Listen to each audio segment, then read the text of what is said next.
नमस्कार फ्रेंड्स। आज हम पढ़ेंगे राजस्थान के भूगोल की श्रृंखला में एक नया वीडियो, राजस्थान की जलवायु। जैसा कि बच्चों आप सभी को पता है, राजस्थान जो भूगोल है वो सभी एग्जाम दृष्टि से जो राजस्थान के लिए हैं काफ़ी महत्वपूर्ण टॉपिक है। और साथ ही यदि बात करूं मैं, तो इस टॉपिक से कम एक सवाल पेपर में ज़रूर आता है। भले आप कोई सा भी एग्जाम दो, पशु परीक्षर और राजस्थान के टीचर संबंधी exam, first grade, second grade, third grade, REET वगैरह, पटवार, इन सब में क्वेश्चन पूछा जाता है। और मैं आपको इतना विश्वास दिलाता हूँ कि यदि आपने ये वीडियो अच्छे से देखा है और साथ में अच्छे से समझा इस वीडियो को, तो किसी प्रकार का सवाल आए आपका जो है वो गलत नहीं होगा। देखो बच्चों, सबसे पहले बात करूं मैं, टॉपिक का नाम है राजस्थान की जलवायु।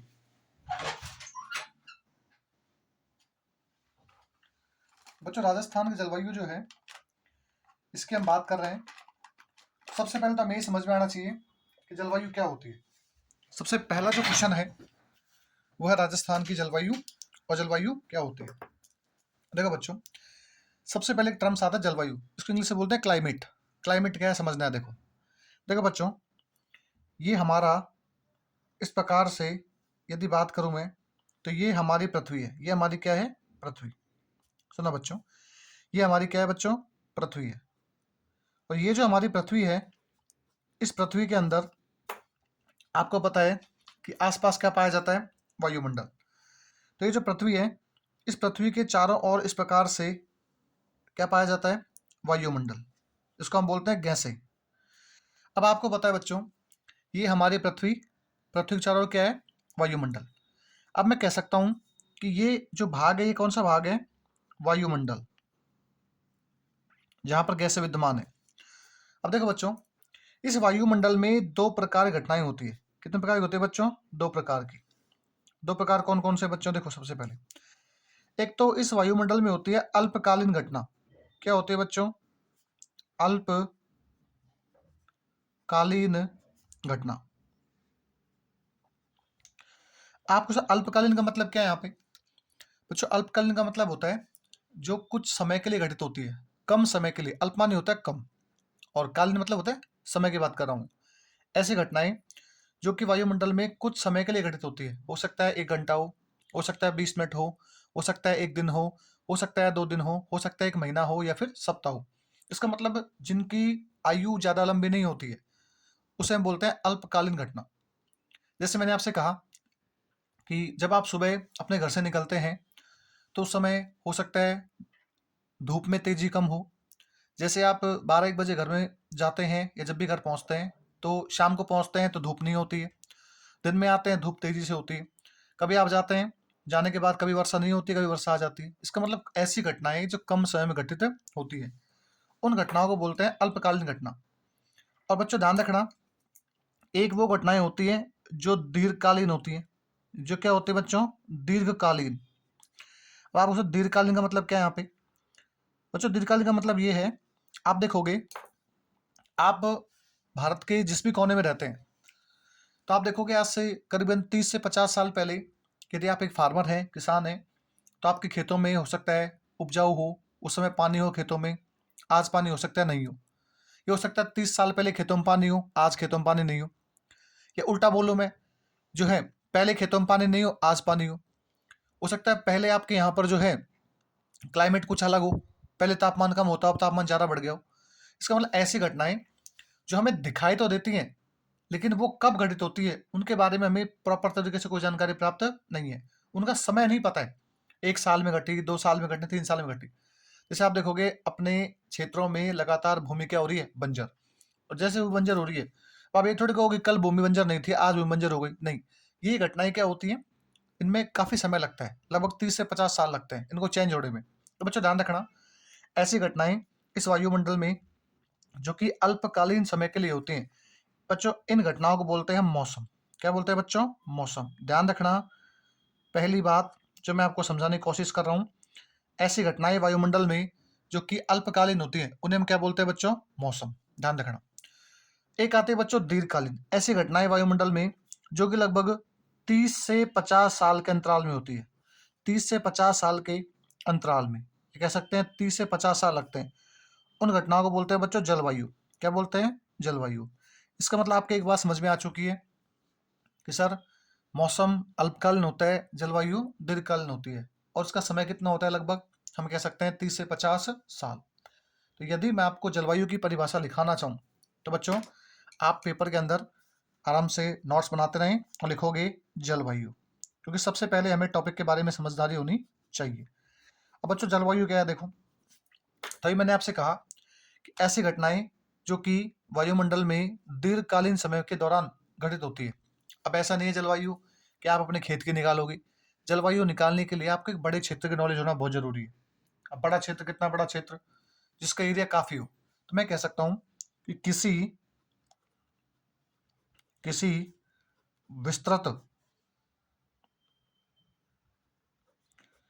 विस्तृत भूभाग, भू मतलब होती है भूमि, भाग मतलब हिस्सा, में एक लंबी अवधि में पाई जाने वाली मौसमी दशाओं के कुल योग को उस क्षेत्र की जलवायु कहते हैं। उस क्षेत्र की जलवायु कहते हैं। बच्चों पहला क्वेश्चन, जलवायु क्या होती है? तो आज से कहोगे जलवायु जो है वो एक लंबे समय के दौरान क्या होती है? घटित होती है। और जलवायु को चेंज होने में कम से कम जो है 30 से 50 वर्ष तो क्या लगता है बच्चों? समय। पेपर में पूछा गया एक बार, जलवायु जो है वो लगभग 30 से 50 वर्ष, कितने बच्चों? 30 से 50 वर्ष में क्या होती है? घटित। इसका मतलब जलवायु चेंज होने में क्या लगता है? काफी समय। अब देखो बच्चों, नेक्स्ट बात करते हैं। फिर एक शब्द आता है मौसम। एक शब्द क्या आता है बच्चों? दूसरा मौसम। मौसम क्या होता है? देखो बच्चों, यदि मौसम की बात करूं मैं, तो मैंने आपसे एक बात कही, वातावरण में घटने वाली अल्पकालीन दशाएं क्या होती हैं? मौसम। तो मैं कह सकता हूं बच्चों, वातावरण में घटित होने वाली अल्पकालीन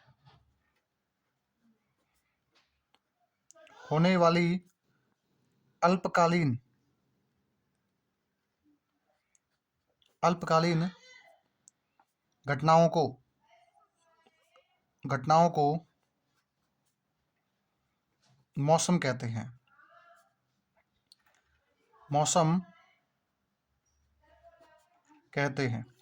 बच्चों याद रखना, मौसम और जलवायु में आपसे कोई डिफरेंस पूछे तो एक ही बात बतानी है, मौसम अल्पकालीन होता है, जलवायु दीर्घकालीन होती है। आपको सर एग्जाम्पल देके समझाऊं मैं, तो यदि मैं एग्जाम्पल की बात करूं तो बच्चों जैसे मौसम का परिवर्तित होना,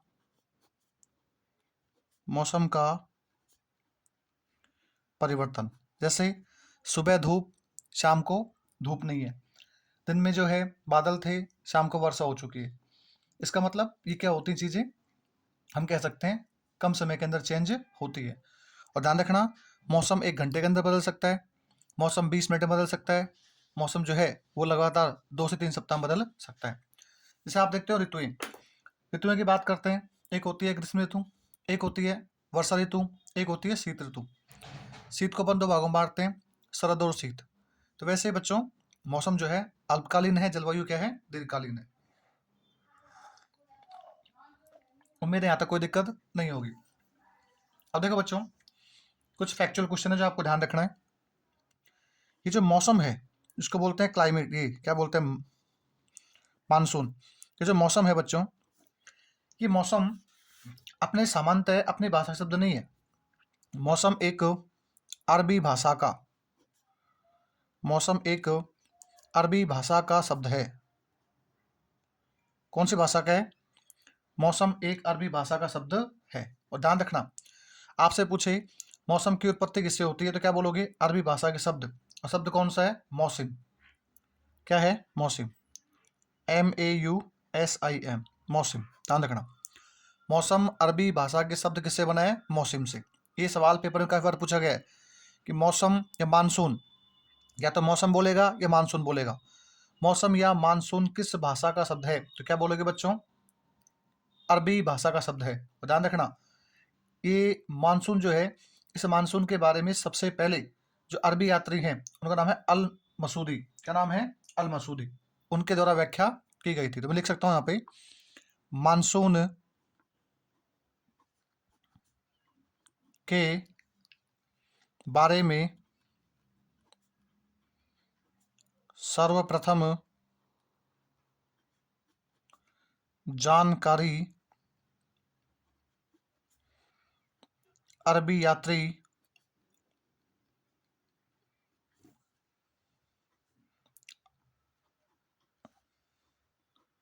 अल मसूदी के द्वारा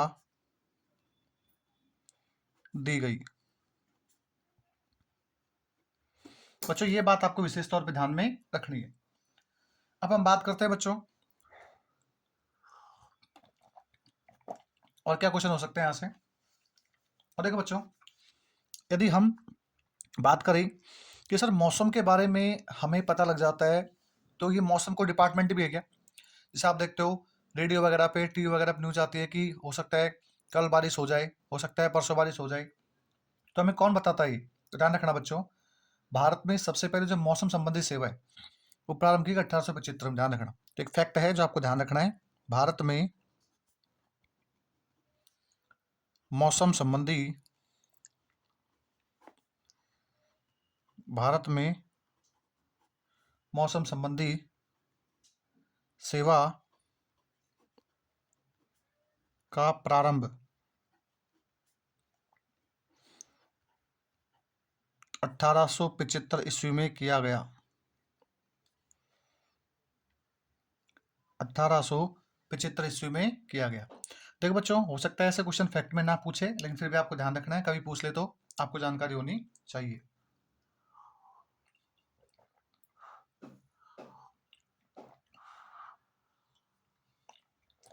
फिर बात करते हैं बच्चों, जो भारत है उस भारत में सबसे पहले जो मौसम विज्ञान है बच्चों, वो कहाँ बनाया गया? पुणे, महाराष्ट्र में। एक फैक्ट और ध्यान रखना, भारत में सर्वप्रथम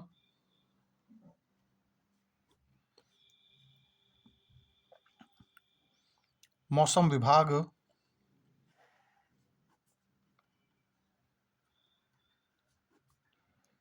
विभाग का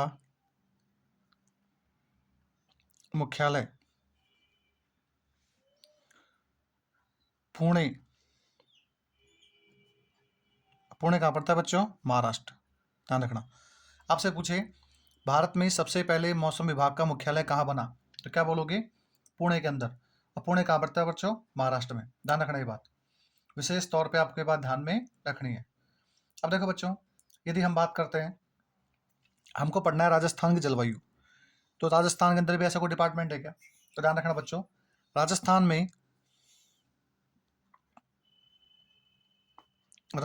में मौसम संबंधी, राजस्थान में मौसम संबंधी विभाग की वेधशाला, मौसम संबंधी विभाग की वेधशाला जंतर मंतर जयपुर है। जंतर मंतर, जंतर मंतर कहाँ पड़ता है बच्चों?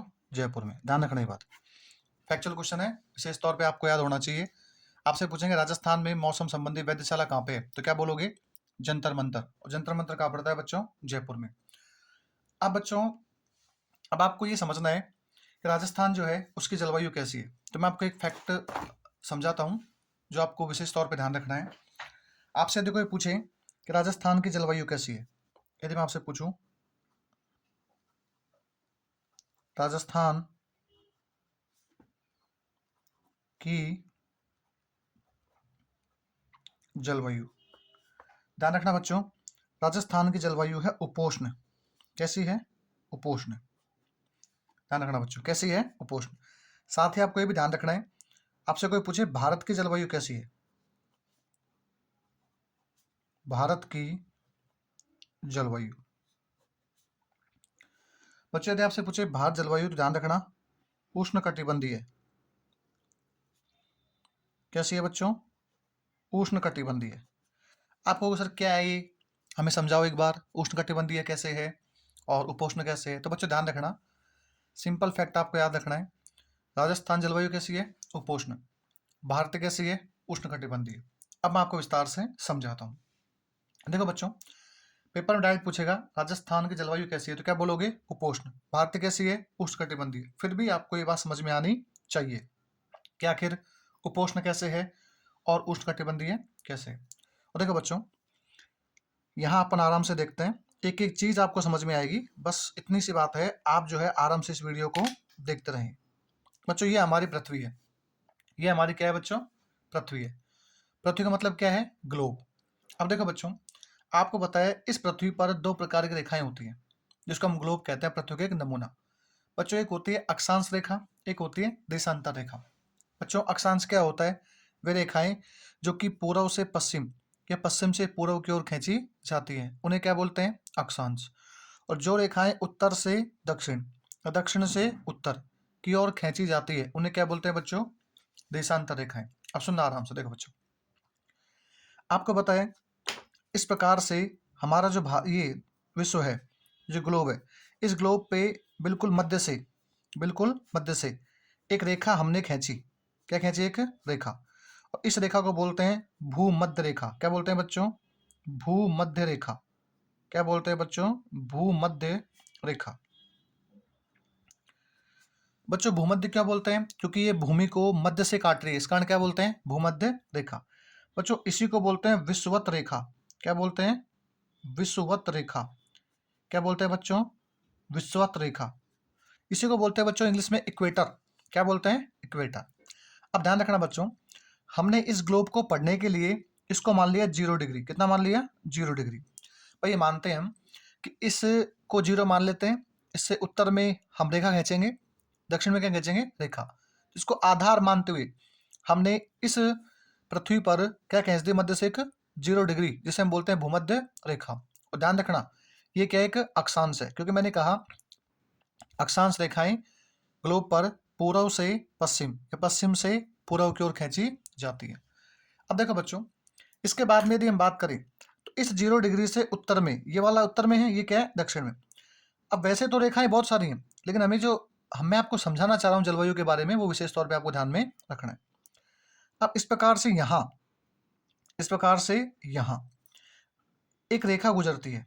क्या गुजरती है बच्चों? एक रेखा गुजरती है कर ये 0 डिग्री से उत्तर में। और ये जो रेखा है बच्चों, इस रेखा को बोलते हैं हम 23.5 डिग्री। क्या बोलते हैं बच्चों? 23.5 डिग्री।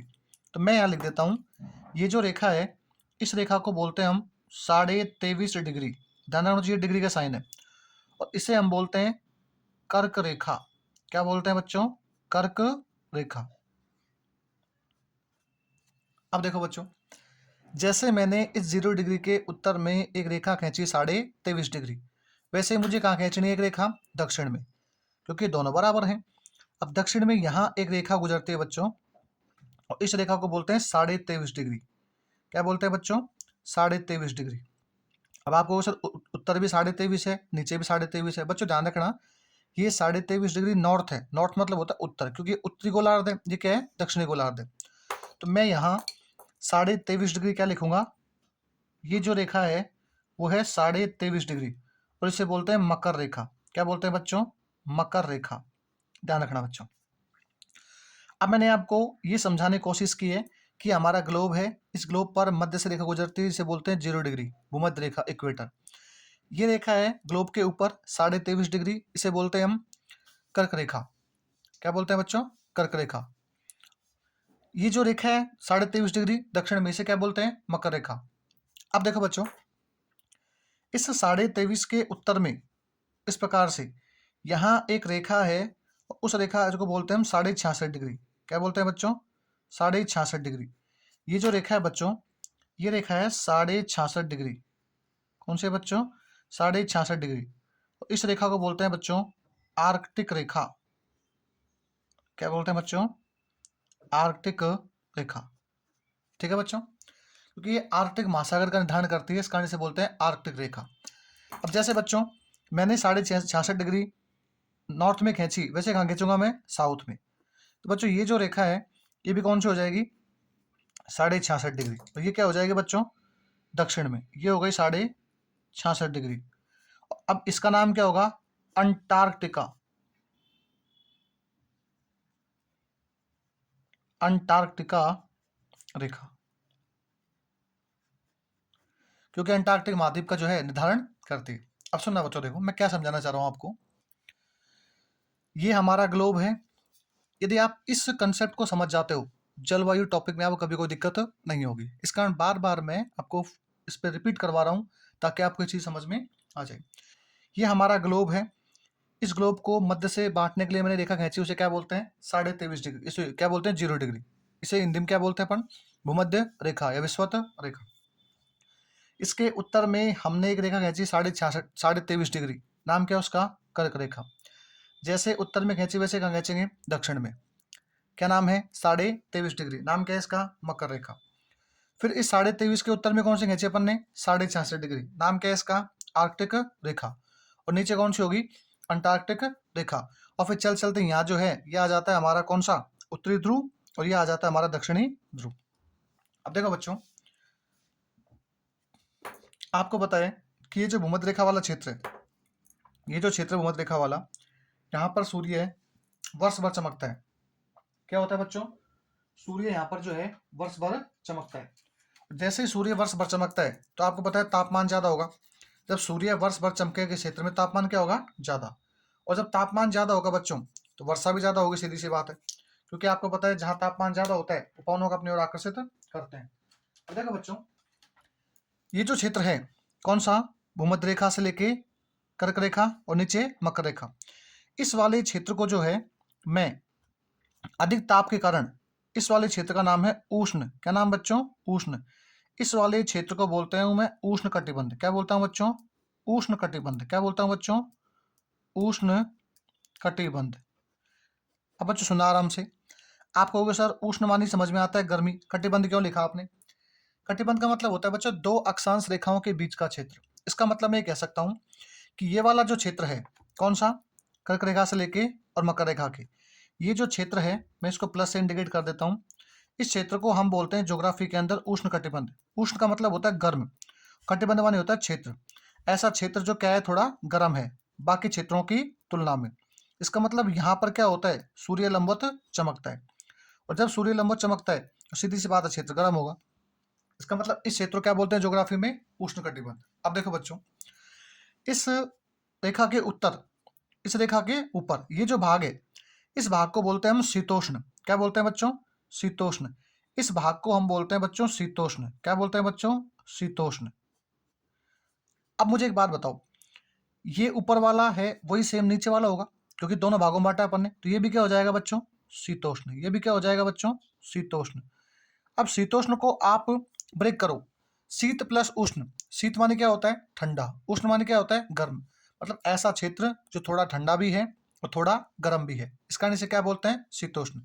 तो बच्चों मैं यहाँ लिख देता हूँ कि ये जो क्षेत्र है यहाँ जलवायु कैसी होगी? शीतोष्ण। कैसी होगी बच्चों? शीतोष्ण। ध्यान रखना ये बात। इसका मतलब यदि हम उत्तर में बात करें तो कर्क रेखा से लेके और आर्कटिक रेखा का क्षेत्र जो है इसे हम क्या बोलते हैं? शीतोष्ण। और नीचे मकर से लेके अंटार्कटिक का क्षेत्र इसे क्या बोलते हैं? शीतोष्ण। अब देखो बच्चों, उसके बाद बात करें हम, तो ये जो क्षेत्र है यहाँ बच्चों वर्ष भर जमी रहती है बर्फ। क्या जमी रहती है? बर्फ। इस कारण इसे बोलते हैं शीत कटिबंध। क्या बोलते हैं बच्चों? शीत कटिबंध। और ध्यान रखना शीत का मतलब यहाँ क्या है बच्चों?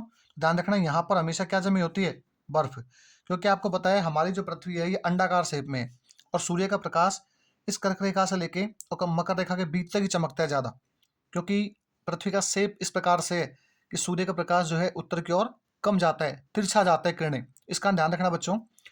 जो सूर्य का मुख्य प्रकाश है वो कर्क से लेके मकर तक ही चमकता है। अब जो कंडीशन यहाँ पे है वही कंडीशन यहाँ पे होगी, तो ये भी क्या होगा, शीत कटिबंध। ये भी क्या होगा बच्चों, शीत कटिबंध। तो ध्यान रखना बच्चों। अब आपको एक बात समझ में आएगी कि सर इस क्षेत्र में जो भी देश आएंगे, जो भूभाग आएगा वो तो क्या होंगे, सारे उष्ण कटिबंध। इस क्षेत्र में जो भी आएंगे वो सब क्या होंगे, शीतोष्ण जलवायु में, और यहाँ जो आएंगे वो क्या होंगे, शीत।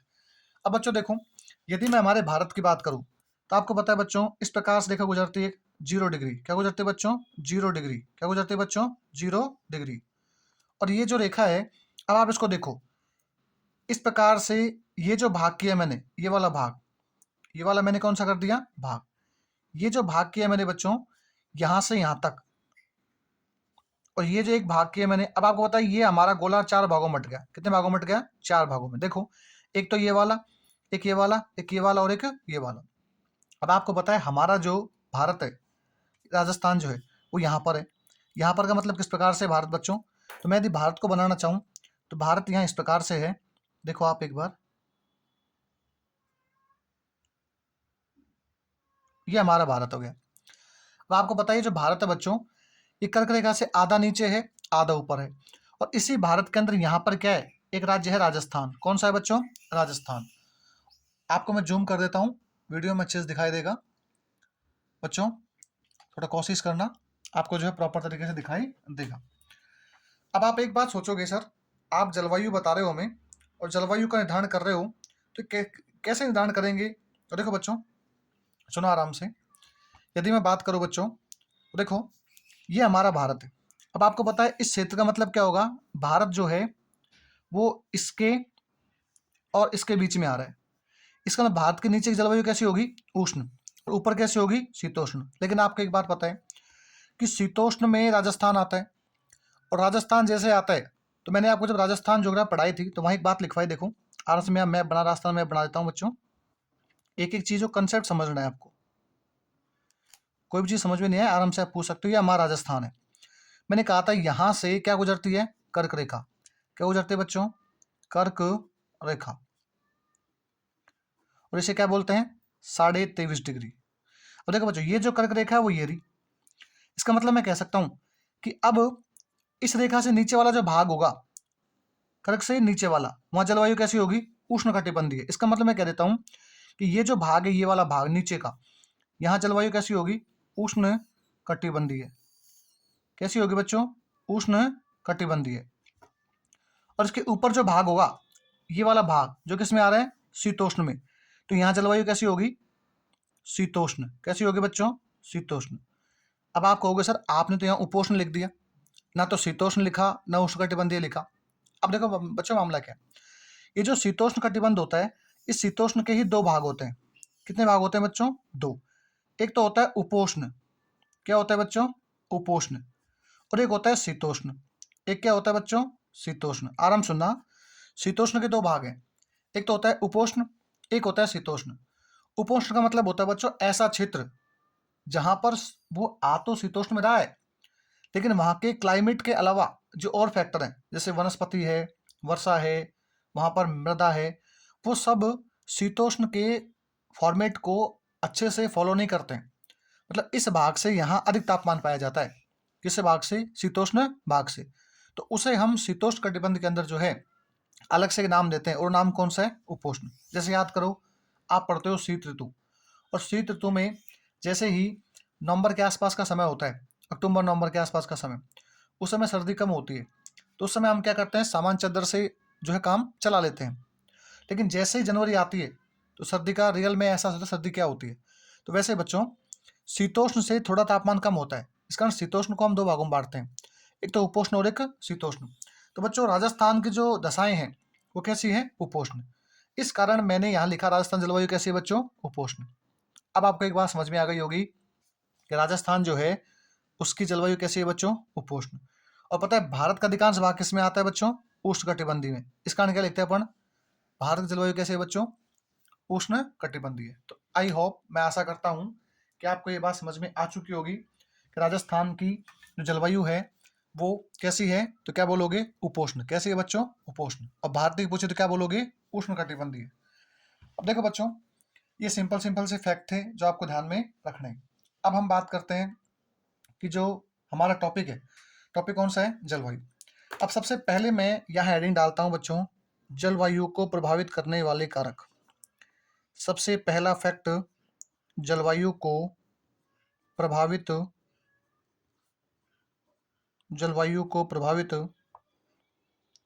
करने वाले कारक। बच्चों याद रखना, इस कारक से पेपर में काफी बार सवाल पूछा गया है, और विशेष तौर पे शिक्षक भर्तियों में तो यहाँ से विशेष तौर पे सवाल पूछा जाता है। ध्यान रखना बच्चों, जलवायु टॉपिक राजस्थान के प्रत्येक एग्जाम में आता है। आप आरएस का एग्जाम दोगे, आप फर्स्ट ग्रेड दोगे, सेकंड ग्रेड दोगे, रीट दोगे, पशु परिचर दोगे, और बाकी अन्य एग्जाम, उन सब में जलवायु टॉपिक लगभग लगभग पूछा ही जाता है। अब मैंने लिखा जलवायु को प्रभावित करने वाले कारक। अब सबसे पहली बात तो सर, जलवायु जो है उसको प्रभावित कौन कौन से कारक करेंगे। तो देखो बच्चों, जलवायु को जो प्रभावित करते हैं कारक, उनमें सबसे पहले बात करूं मैं, तो सबसे पहले हम बात करते हैं प्रभावित करने वाले कारकों में। जैसे बात करते हैं बच्चों तापमान। क्या बात करते हैं बच्चों, तापमान। तो आपको तापमान कैसे करेगा, बताएंगे आपको तापमान कैसे करेगा। तो सबसे पहले मैं लिखता हूं तापमान। क्या लिखता हूं बच्चों, तापमान। क्या लिखता हूं बच्चों, तापमान। तो देखो बच्चों, मैं यदि तापमान की बात करता हूं, तो आपको एक बात अच्छे समझ में आती है कि जिस क्षेत्र में तापमान अधिक होता है, जिस क्षेत्र में तापमान अधिक होता है, उस क्षेत्र के अंदर हम कह सकते हैं बहुत अधिक मात्रा में क्या होती है, गर्मी होती है। और जैसे गर्मी होती है तो उस कंडीशन में वहाँ की जो भौगोलिक दशाएं वो क्या होती हैं, चेंज हो जाती हैं। जैसे सर कैसे हो जाती हैं, देखो आपको पता है, एक तो वहाँ फसलें चेंज हो जाएंगी, अधिक तापमान में वही फसलें उगेंगी जो कि अधिक तापमान सहन कर सके। दूसरी बात क्या है, वहाँ मृदा भी थोड़ी क्या हो जाएगी, हम कह सकते हैं बंजर हो जाएगी, क्योंकि आपको पता है लगातार मृदा को यदि पानी नहीं मिले तो उस कंडीशन में मृदा क्या हो जाती है, अनुपजाऊ हो जाती है। इसका मतलब मैं कह सकता हूँ कि तापमान से कहीं ना कहीं जो है जलवायु क्या होती है बच्चों, प्रभावित होती है। क्या होती है बच्चों, प्रभावित। तो यदि मैं आपको सिंपल सा समझाना चाहूँ तो अपन लिख देते हैं कि तापमान क्या करता है, जलवायु को प्रभावित करता है। क्या करता है बच्चों, तापमान जलवायु को प्रभावित करता है। दूसरी बात देखो बच्चों, पेपर में आपसे लिखवाएंगे नहीं वहां पे, क्योंकि आपको रिटर्न एग्जाम नहीं दे रहे हैं। आप एग्जाम कौन सा दे रहे हैं बच्चों, जिस एग्जाम के अंदर ऑब्जेक्टिव क्वेश्चन पूछे जाते हैं, मतलब टिक लगाना होता है आपको सीधा सीधा। और टिक लगाने के अंदर आपको लिखना नहीं है। आपसे ये नहीं पूछेंगे कि बताइए तापमान किस प्रकार से प्रभावित करता है। तो ध्यान रखना, सिंपल सी बात, तापमान प्रभावित करता है, मैंने आपको समझा दिया। और आपसे कैसे प्रभावित करता है ये नहीं पूछेंगे, बस आपको ध्यान रखना है कि निम्न में से कौन कौन से फैक्टर हैं जो जलवायु को प्रभावित करते हैं। पहला तो कौन सा बताया मैंने आपको, तापमान। कौन सा बताया बच्चों, तापमान। अब आप मुझे कमेंट में आंसर दो, तापमान के अलावा और कौन कौन से फैक्टर हैं जो कि जलवायु को प्रभावित करते हैं। चलो हम तो बताएंगे आपको। देखो बच्चों, नंबर करता है दूसरा बच्चों, अक्षांशीय स्थिति। क्या करते हैं बच्चों, अक्षांशीय स्थिति। फैक्टर नंबर दूसरा, देखो बच्चों ये कैसे करता है, सुनना आराम से। देखो अभी अपन ने ग्लोब बनाया है, इस ग्लोब में आपको बताइए सब क्या है, अक्षांश। अब आप देखो बच्चों, राजस्थान का ये जो भाग है नीचे वाला, जहाँ से क्या गुजरती है, कर्क रेखा। और कर्क रेखा राजस्थान के दो जिलों से गुजरती है, एक डूंगरपुर और एक बांसवाड़ा। अब देखो बच्चों, इससे नीचे का जो क्षेत्र है वहां पर जलवायु कैसी होगी, तो आप बोलोगे वहां पर जलवायु होगी सर उष्णकटिबंधीय। इससे ऊपर कैसी होगी बच्चों, शीतोष्ण या उपोष्ण कह सकते हैं। इसका मतलब अक्षांश से क्या हो रहा है, जलवायु का निर्धारण। क्योंकि मैंने कहा 23.5 डिग्री क्या है, अक्षांश। इससे नीचे वाले भाग में क्या होगी, उष्णकटिबंधीय। इससे ऊपर वाले भाग में क्या होगी, शीतोष्णकटिबंधीय। इसका मतलब अक्षांशीय स्थिति भी जलवायु को प्रभावित करती है। अब नेक्स्ट बात करते हैं बच्चों, देखो फैक्टर नंबर तीसरा, हम बात करते हैं बच्चों समुद्र तल से दूरी। समुद्र तल से दूरी। अब आप कहोगे सर जो समुद्र तल है उसे दूरी कैसे प्रभावित करती है, सुनना आराम से। देखो देखो बच्चों, जो क्षेत्र समुद्र के पास होगा वहां पर आपको पता है पवनें उठेंगी और वर्षा करेंगी। और वो क्षेत्र क्या होगा, आर्द्र होगा। लेकिन जैसे जो क्षेत्र समुद्र से दूर है, जैसे आपको बताया राजस्थान जो है वो समुद्र से काफी दूर है, क्योंकि राजस्थान के पास में कोई समुद्र नहीं है, या कोई सागर नहीं है, महासागर नहीं है ऐसा बड़ा। आप देखो गुजरात है, गुजरात के पास में क्या है, कच्ची खाड़ी है। केरला के पास में क्या है, अरब सागर है। तमिलनाडु के पास में क्या है, बंगाल खाड़ी है। नीचे क्या है अपने, हिंद महासागर है। इसका मतलब मैं कह सकता हूँ कि जिन क्षेत्रों के पास में समुद्र पाए जाते हैं वहाँ की जलवायु कैसी होती है, आर्द्र। ये वहाँ पर क्षेत्र की फसलें क्या होती हैं, ज़्यादा उग सकती है। वहाँ पर मृदा में क्या पाई जाती है, नमी। मौसम भी क्या होता है, कह सकते हैं नमी युक्त होता है। इसका मतलब जो क्षेत्र समुद्र के जितना पास होगा वहाँ की जलवायु उतनी क्या होगी, सम। सम मतलब ठीक होगी, जलवायु समान होगी। लेकिन जितना जितना आप समुद्र से दूरी बढ़ती जाएगी वह जलवायु क्या हो जाएगी, विषम। यही कारण है कि केरला और हम कह सकते हैं महाराष्ट्र, तमिलनाडु, आंध्र प्रदेश, वहाँ पर समुद्र तटीय भाग होने के कारण वहाँ मृदा के अंदर जो है सिंचाई उपयोग के लिए पानी मिल जाता है। क्योंकि राजस्थान में पीने के पानी जो है उसकी बड़ी समस्या है, सिंचाई तो कहाँ से होगी। इसका मतलब समुद्र से दूरी भी क्या करती है बच्चों, प्रभावित करती है। अब बात करते हैं बच्चों नेक्स्ट। नेक्स्ट यदि हम बात करें बच्चों और क्या क्या फैक्टर हो सकते हैं, देखो एक बात करते हैं बच्चों, अरावली पर्वतमाला की स्थिति। अरावली पर्वतमाला की स्थिति। बच्चों सबसे इंपॉर्टेंट फैक्टर है ये, ध्यान रखना ये बात। राजस्थान में अरावली पर्वतमाला की स्थिति ऐसी है जिससे क्या होती है, जलवायु प्रभावित होती है। अब कैसे होती है वो समझना आपको। देखो मैं यहाँ आपके सामने एक छोटा राजस्थान का मैप बनाता हूँ, और इस छोटे राजस्थान के मैप की बात करूँ मैं, तो ये हमारा क्या हो गया बच्चों, ये हमारा राजस्थान हो गया। अब देखो बच्चों, आपको बताया इस राजस्थान में यहाँ आबू से लेके और इस प्रकार से खेचड़ी तक क्या पाई जाती है, एक पर्वत श्रृंखला पाई जाती है, जिसे हम क्या बोलते हैं बच्चों, हिमालय, सॉरी अरावली पर्वतमाला। अब देखो बच्चों, ये जो अरावली पर्वतमाला है, आपको बताएं राजस्थान के अंदर अपने जो वर्षा होती है, हालांकि आगे पढ़ाऊंगा मैं आपको, फिर भी थोड़ी जानकारी मैं आपको यहाँ पे समझाने की कोशिश कर रहा हूँ। आपको पता है बच्चों इसकी दिशा कैसी है, दक्षिण पश्चिम से उत्तर पूर्व। अरावली जो है उसकी दिशा राजस्थान में कैसी है बच्चों, दक्षिण पश्चिम से उत्तर पूर्व। अब देखो बच्चों, इस प्रकार से यहाँ से एक अरब सागर से एक शाखा आती है मानसून की, और ये शाखा जो है इसकी दिशा भी कौन सी है, तो क्या बोलोगे, दक्षिण पश्चिम से उत्तर पूर्व। तो इसे बोलते हैं अरब सागरीय शाखा। इसे क्या बोलते हैं बच्चों, अरब सागरीय शाखा। आगे मैं आपको विस्तार से और बताऊंगा, अभी केवल सिंपल समझा रहा हूं आपको। अब यहाँ से जो पवनें आती हैं इधर भाग से, उसे बोलते हैं हम बंगाल की खाड़ी। बंगाल की खाड़ी का मानसून। और बच्चों यहाँ जो आते हैं इसे बोलते हैं हम भूमध्य सागरीय चक्रवात। भूमध्य सागरीय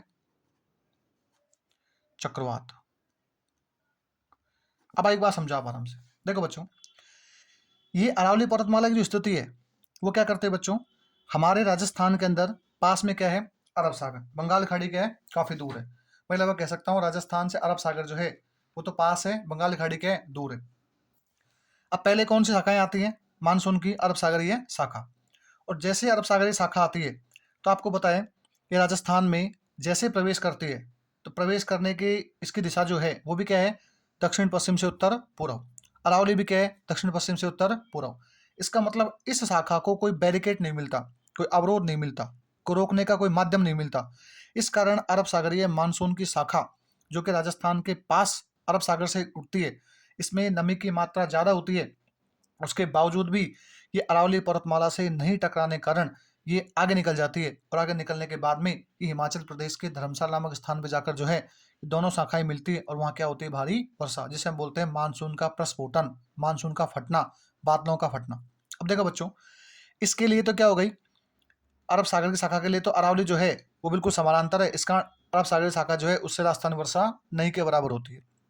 लेकिन आप देखो इस प्रकार से जैसे यहाँ से बंगाल खाड़ी की शाखा आती है, और आने के बाद में जैसे यहाँ राजस्थान में प्रवेश करती हैं, तो उसे क्या मिल जाता है, अवरोध मिल जाते हैं। खड़ी हुई क्या मिल जाती है आगे, अरावली पर्वतमाला। इस कारण अरावली पर्वतमाला की स्थिति इस प्रकार से होने के कारण बंगाली खाड़ी का जो मानसून है वो टकराता है, और टकराने के कारण राजस्थान के दक्षिण पूर्वी व उत्तर पूर्वी भागों में क्या होती है? वर्षा। जैसे मैं कहूँ झालावाड़ जिला है, तो झालावाड़ जिले में क्या होती है? बहुत अधिक मात्रा में क्या होती है बच्चों? वर्षा होती है। उसका मुख्य कारण क्या है? क्योंकि अरावली पर्वतमाला के पास जैसे ही मानसून पहुंचता है, तो मानसून क्या होता है? टकराता है। टकराने के कारण क्या होती है? इस भाग में क्या होती है? वर्षा।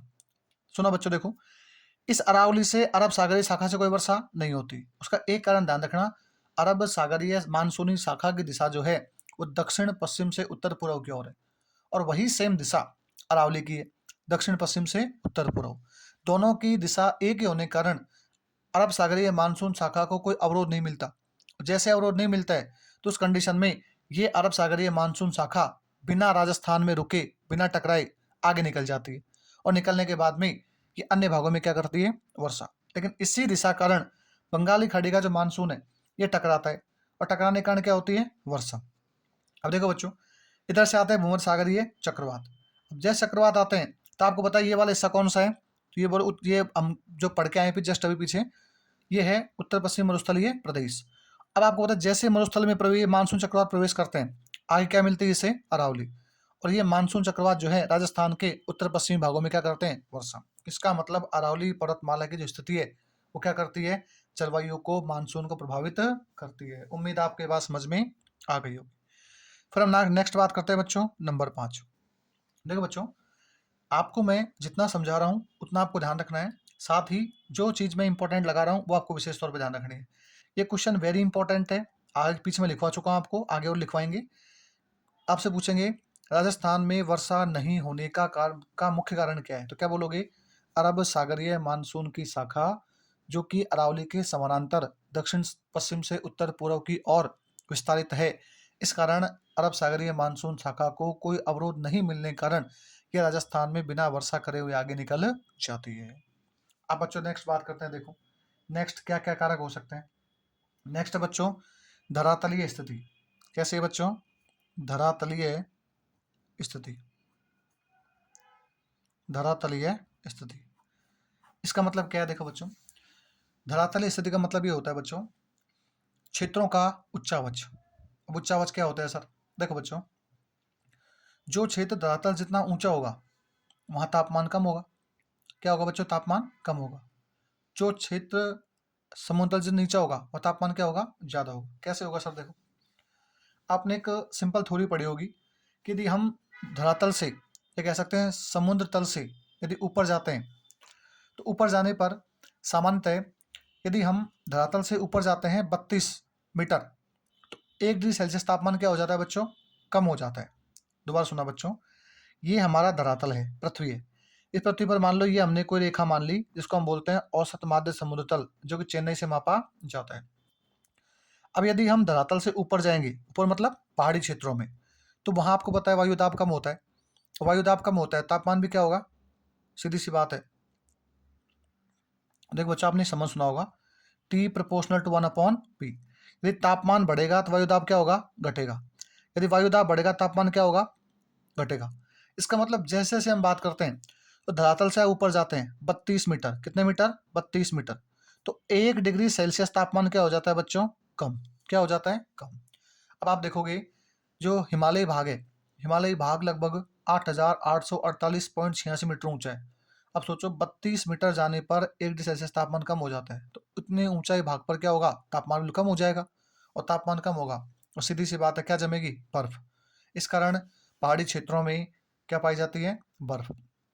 अब जैसे यदि हम धरातल से नीचे जाते हैं, पृथ्वी के नीचे, पृथ्वी के नीचे, तो 32 मीटर जाने पर 1 डिग्री सेल्सियस तापमान क्या हो जाता है? बढ़ जाता है। इस कारण आप देखोगे पृथ्वी में लगभग 400 किलोमीटर नीचे जो है, जो हमारी परत है मेंटल, उस मेंटल परत के अंदर एक परत पाई जाती है जिसे हम बोलते हैं लिक्विड फॉर्म में। और ये जो परत है इसे हम बोलते हैं चट्टानों की परत, मैग्मा की परत, जिसे बोलते हैं दुर्बलता मंडल। और बच्चों, नीचे जाने पर तापमान क्या हो रहा है? बढ़ रहा है। इस कारण लगभग सेल क्या हो जाती है? पिघल जाती है। और उसी से क्या बनती है? हमारे धरातल पे क्या होती है? लावा जो है वो मैग्मा के रूप में बाहर आता है। इसका मतलब मैं यहाँ जो समझाने का प्रयास कर रहा हूँ आपको, आप इतना समझो केवल, धरातल स्थिति भी क्या करती है? जलवायु को प्रभावित करती है। कैसे करती है बच्चों? यदि अपन क्षेत्र ऊंचा होगा तो सीधी सी बात है तापमान क्या होगा? कम होगा। जो क्षेत्र जितना नीचे होगा तापमान क्या होगा? ज़्यादा होगा। इसका मतलब कहीं न कहीं जो उच्चावच है, वो भी क्या कर रहे हैं? प्रभावित। कैसे कर रहे हैं बच्चों? मैदानों से अधिक तापमान किसमें होता है? देखो बच्चों, सबसे कम तापमान कहाँ होता है? पर्वतों पे। उससे कम कहाँ होता है बच्चों? पठारों पे। उससे कम कहाँ होता है बच्चों? मैदानों पे। क्योंकि पर्वत क्या होते हैं? ऊँचे। पठार क्या होते हैं? उससे नीचे होते हैं। और मैदान क्या होते हैं? उससे नीचे। इसका मतलब ये कह सकता हूँ कि जैसी-जैसी धरातलीय स्थिति है, वैसे-वैसे क्या होगा? हम कह सकते हैं जलवायु प्रभावित होती है। इस कारण आप देखोगे हिमाचल वाले भागों में क्या होती है? बर्फ पड़ती है या बर्फ जमा होती रहती है, जबकि राजस्थान में ऐसा कुछ भी नहीं है। अब देखो बच्चों, नेक्स्ट बात करते हैं हम और कौन-कौन से फैक्टर हैं। अब बात करते हैं नंबर 6 से। नंबर 6 की बात करते हैं बच्चों। देखो, एक आता है वनस्पति। एक क्या आता है? वनस्पति। वनस्पति। अब ये प्रभावित कैसे करते हैं देखो समझो। यदि वनस्पति की बात करूं मैं, तो बच्चों एक अपन बात करते हैं अलवर जिले की, एक बात करते हैं अपन जैसलमेर जिले की। बच्चों आपको पता है जैसलमेर के अंदर सेब के पेड़ लगाना संभव नहीं है। जैसलमेर में आप सागवान के पेड़ लगाना संभव नहीं है, क्योंकि बच्चों वहां पर जलवायु क्या पाई जाती है? विषम। वर्षा क्या होती है? कम। और वर्षा कम होती है तो वहां पर वही पेड़ संभव संभव तो पाएंगे जिनकी जड़ें क्या होती है? गहराई में ज्यादा जा सकती है, ऐसे जिनकी पत्तियां क्या होती हैं? छोटी। इसका मतलब वनस्पति जहां जैसी पाई जाती है, उससे क्या होता है? जलवायु का निर्धारण। और आप आगे पढ़ोगे, हमारे प्रसिद्ध जो भूगोलवेता हैं, जिनका नाम है कॉपेन, डॉक्टर व्लादिमीर कॉपेन, जो क्या थे? जर्मन भूगोलवेता। उन्होंने तो अपनी जलवायु का आधार किसे माना है? वनस्पति को। किसे माना है बच्चों? वनस्पति को। इसका मतलब मैं कह सकता हूँ कि आप वनस्पति के आधार पर भी उस क्षेत्र जलवायु का पता लगा सकते हो। जैसे आप देखोगे कि झालावाड़ में क्या होती है? संतरा होती है। गंगानगर में क्या होता है? किन्नू होता है। जैसलमेर में तो किन्नू नहीं होता है। इसका मतलब वनस्पति भी कहीं ना कहीं क्या करती है? जलवायु को प्रभावित करती है। फिर बात करते हैं बच्चों नेक्स्ट। नेक्स्ट देखो बच्चों, क्या है? समुद्र तल से ऊंचाई। क्या है बच्चों? समुद्र तल से ऊंचाई। ये बात पढ़ के आए अपन।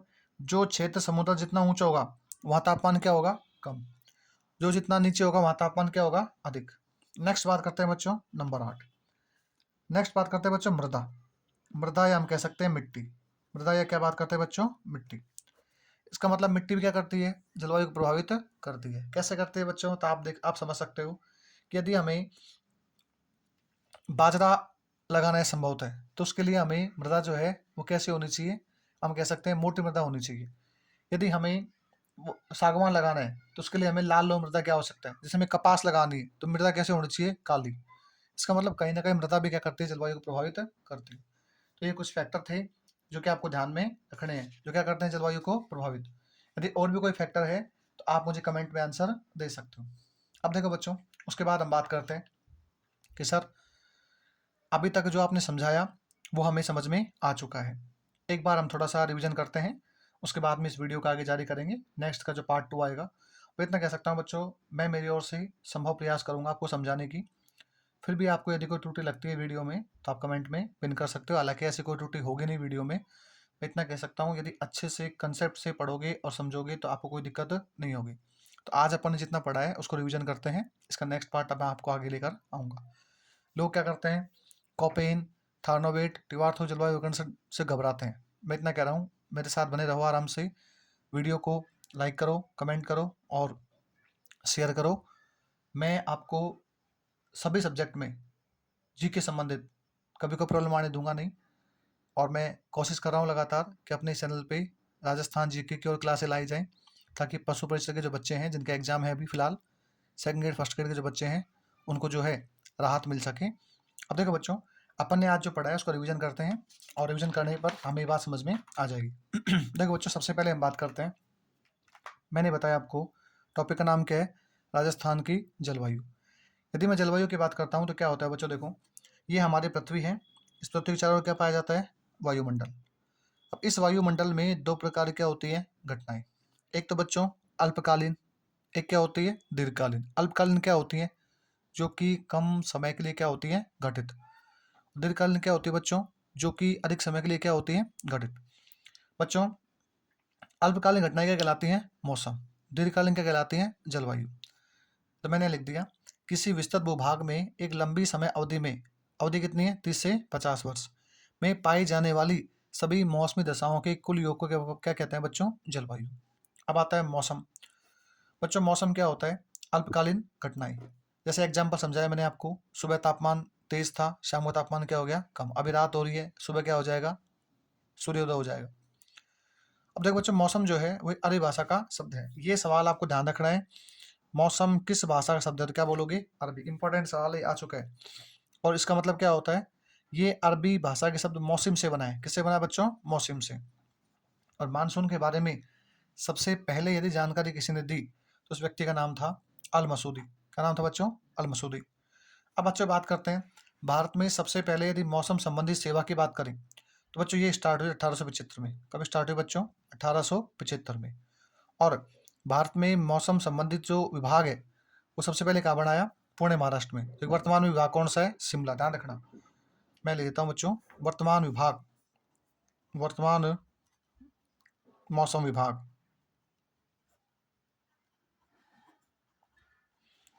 वर्तमान मौसम विभाग, ये है बच्चों शिमला में। और शिमला कमेंट में आप आंसर दोगे मुझे किसकी राजधानी है। अब देखो बच्चों, यदि बात करूं मैं तो राजस्थान में जो मौसम संबंधी वेधशाला है वो कहाँ पे है बच्चों? जंतर मंतर। जंतर मंतर कहाँ पड़ता है बच्चों? जयपुर में। अब देखो बच्चों, उसके बाद अपन ने पढ़ा कि सर राजस्थान की जलवायु कैसी है, तो क्या बोलोगे बच्चों? राजस्थान की जलवायु कैसी है बच्चों? उपोष्ण प्रकार की। कैसी है? उपोष्ण प्रकार की। और भारत कैसी है? उष्ण कटिबंधीय। देखो बच्चों कैसे है, मैंने आपको समझाया। ये हमारा ग्लोब है, ग्लोब को मध्य से हमने बांटा, उसे हम बोलते हैं 0 डिग्री या भूमध्य रेखा या विषुवत रेखा। उसके बाद हमने बात की तो ये जो भूमध्य रेखा है इसकी उत्तर रेखा कौन सी है? 23.5 डिग्री, जिसे हमने क्या बोला? कर्क रेखा। क्या बोला बच्चों? कर्क रेखा। और इसके उत्तर में जो रेखा है 66.5 डिग्री, उसे हम क्या क्या बोला बच्चों? आर्कटिक रेखा। क्या बोला बच्चों? आर्कटिक रेखा।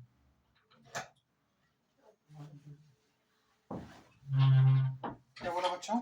आर्कटिक रेखा।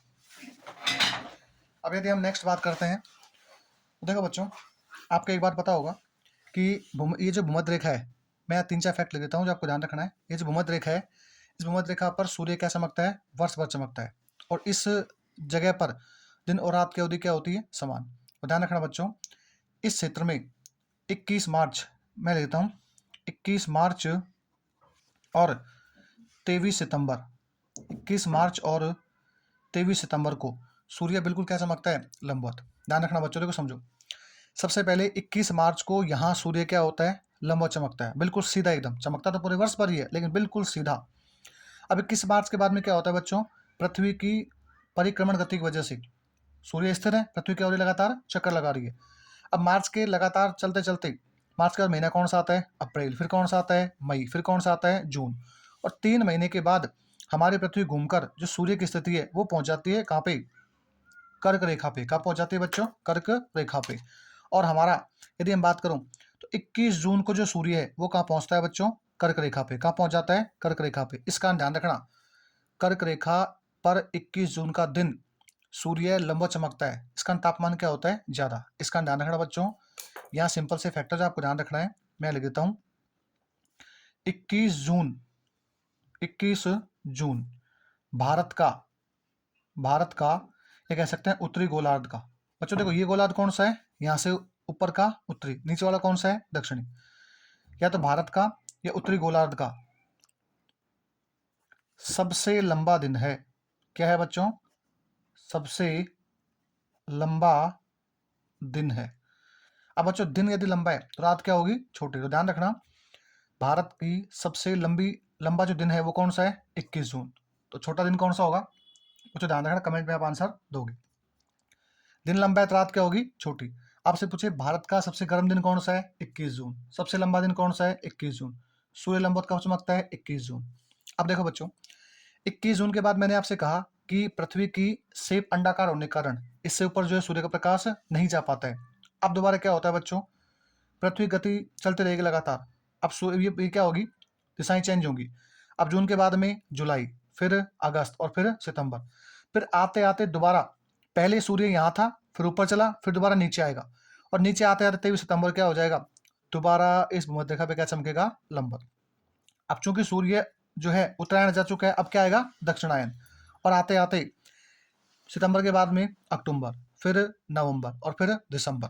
और दिसंबर आते आते एक डेट आती है 22 दिसंबर। कौन सी आती है बच्चों? 22 दिसंबर। और 22 दिसंबर को आकर जो है सूर्य मकर रेखा पर, ये रेखा कौन सी बच्चों? मकर रेखा। और 22 दिसंबर को सूर्य इस मकर रेखा पे क्या चमकता है बच्चों? लंबवत चमकता है। इसका ध्यान रखना, जब यहाँ सूर्य लंबवत चमकेगा, इसका मतलब यहाँ क्या होगा? गर्म का दिन होगा, या दिन में क्या होगी? गर्मी बहुत ज्यादा होगी। इसका मतलब 22 दिसंबर को दक्षिणी गोलार्ध का सबसे लंबा क्या होता है? दिन। अब आपको पता है यहाँ दिन लंबा होगा तो रात क्या होगी अपने? छोटी। तो सिंपल सी बात ध्यान रखना बच्चों। पहला फैक्ट तो ये कि 21 जून को सूर्य कर्क रेखा पे लंबवत चमकने के कारण भारत का, और भारत में क्या आता है? राजस्थान या उत्तरी गोलार्ध का सबसे लंबा क्या होता है? दिन। जबकि भारत का या राजस्थान का सबसे छोटा दिन कौन सा होता है? 22 दिसंबर। ध्यान रखने के बाद कौन सा होता है बच्चों? 22 दिसंबर। फिर उसके बाद देखो आप, फिर जो पृथ्वी है वो लगातार वही क्रम चलता रहेगा। फिर दिसंबर के बाद में जनवरी, फिर बाद में फरवरी और फिर मार्च। फिर मार्च को कहाँ जाएगा? भूमध्य रेखा पे। फिर जून को कर्क रेखा पे, फिर सितंबर को भूमध्य रेखा पे और फिर दिसंबर को मकर रेखा पे। और ये सूर्य क्रम जो है चलता रहता है। इससे हमारे यहाँ क्या होते हैं? दिन और रात बनते हैं। सिंपल सी बात, आपको 3-4 फैक्ट ध्यान रखने हैं कि सूर्य भूमध्य रेखा पे लंबवत कब चमकता है? 21 मार्च को और 23 सितंबर को। उत्तरी गोलार्ध का सबसे बड़ा दिन 21 जून। दक्षिणी गोलार्ध का सबसे बड़ा दिन 22 दिसंबर। उत्तरी गोलार्ध का सबसे गर्म दिन 21 जून। दक्षिणी गोलार्ध का सबसे गर्म दिन 22 दिसंबर। उत्तरी गोलार्ध का सबसे बड़ा दिन 21 जून। रात क्या होगी? छोटी। दक्षिणी गोलार्ध का सबसे बड़ा दिन 22 दिसंबर। रात क्या होगी? छोटी। अब देखो बच्चों, हमने बात की नेक्स्ट आगे कि राजस्थान जो है उसकी जलवायु को प्रभावित करने वाले कारक। बच्चों वैसे मैंने मेरी ओर से संभव प्रयास किया आपको समझाने का, फिर भी यदि कोई दिक्कत है तो आप कमेंट में पिन कर सकते हो। फिर देखो बच्चों नेक्स्ट आगे मैंने कहा जलवायु को प्रभावित करने वाले कारक। तो देखो बच्चों, पहला कौन सा है? तापमान। दूसरा कौन सा है? अक्षांशीय स्थिति। तीसरा कौन सा है? समुद्र तल से दूरी। और चौथा कौन सा है? अरावली पर्वतमाला की स्थिति। और फिर पांचवा कौन सा है? धरातलीय स्थिति। और छठा बात करें हम तो छठा कौन सा है बच्चों? तो ध्यान रखना, वनस्पति। कौन सा है बच्चों? वनस्पति। और लास्ट में कौन सा है? समुद्र तल से ऊंचाई। और फिर बात करते हैं हम मृदा की। बच्चों इसका नेक्स्ट पार्ट जल्दी आने वाला है और उसमें हम पढ़ेंगे राजस्थान की जलवायु के बारे में जो महत्वपूर्ण फैक्ट हैं, और मैं आपको टॉपिक को पूरा विस्तार से पढ़ाऊंगा। बस आपसे एक अनुरोध है, यदि वीडियो अच्छा लगता है, समझ में आता है, तो प्लीज़ अपने सुझाव फीडबैक जो है वीडियो के कमेंट्स में जरूर डालें। Thank you, all the best guys.